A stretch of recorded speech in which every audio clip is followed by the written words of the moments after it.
can tell you honestly, I'm less optimistic this morning than I was yesterday, because we were hearing that there were some common sense centrist Democrats who were talking to Republicans, but what I understand is that Chuck Schumer has pulled them back from that, and that they're being instructed and told they can't go there. The American people are waiting, and Democrats are ready. We want to have negotiations. It's been long enough. The now record-setting government shutdown still showing no signs of coming to an end. Let's bring in the Senate Majority Whip, John Barrasso. Senator, welcome to you there. You just heard the Speaker say that they thought some common sense Democrats, centrist Democrats, were coming around, but Chuck Schumer sent them the other way. Can you add to that? What are you hearing is happening? Democrats are feeling the heat. I'm seeing that right now in the Capitol building. Democrats are going to be meeting this afternoon about ways to open the government, because they are knowing that the pain they're causing the American people cannot continue. It is wrong. This government shutdown has hurt our economy. It has hurt our country. And the question is, how much longer are the Democrats going to force people to stand in line at food banks or work without paychecks, whether that's TSA agents, whether it's Border Patrol, whether it's our military? You've been reporting earlier today, Sandra, that at 40 U.S. airports, they're going to be cutting down flights because people working in the control towers are overworked.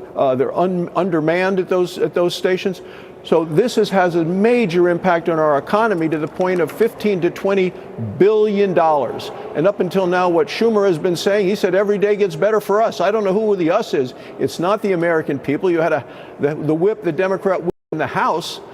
She actually said, well, this suffering is leverage. This is just wrong. It is heartless. We need to get the government open. We need to do it today, and we needed to make sure we can continue to work on the issues that the American people are most concerned about, which is safety and priority for them at home. Well, and Senator, to your point, it's not getting better for the pilots, their crews. It's not getting better for the air traffic controllers, or, of course, the passengers, suffering through so many, over 2,000 of them delays today alone. I think we're up to about 53 and counting cancellations. And again, that's just today.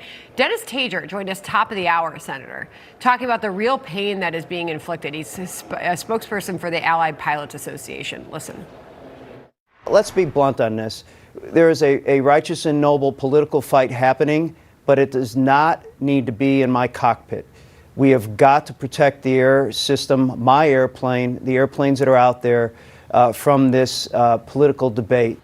So, Senator, you led with Democrats are feeling the heat. That's what you're seeing and hearing happening on Capitol Hill. But I know there's some concern among Republicans that after Tuesday's results, the election results, that many of these Democrats may feel emboldened.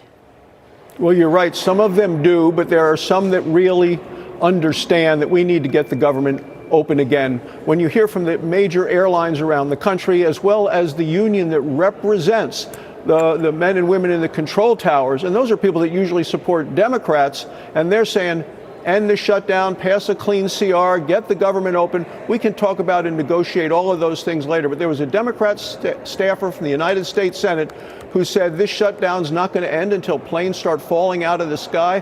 I'll tell you, Sandra, that's a reckless comment. It's very risky to say, but that's where some of the Democrats are. So you're absolutely right. Some Democrats feel emboldened by what we saw Tuesday. There's another group that we're working with in a way to say, let's get the government open and let's do it this weekend. My goodness, as we look at live at Seattle Airport, we've got cameras up at Philadelphia watching these, in some cases, flight cancellations, and so many delays are still mounting at this hour. Senator, appreciate the update. Thank you very much, sir. Thanks, Sandra.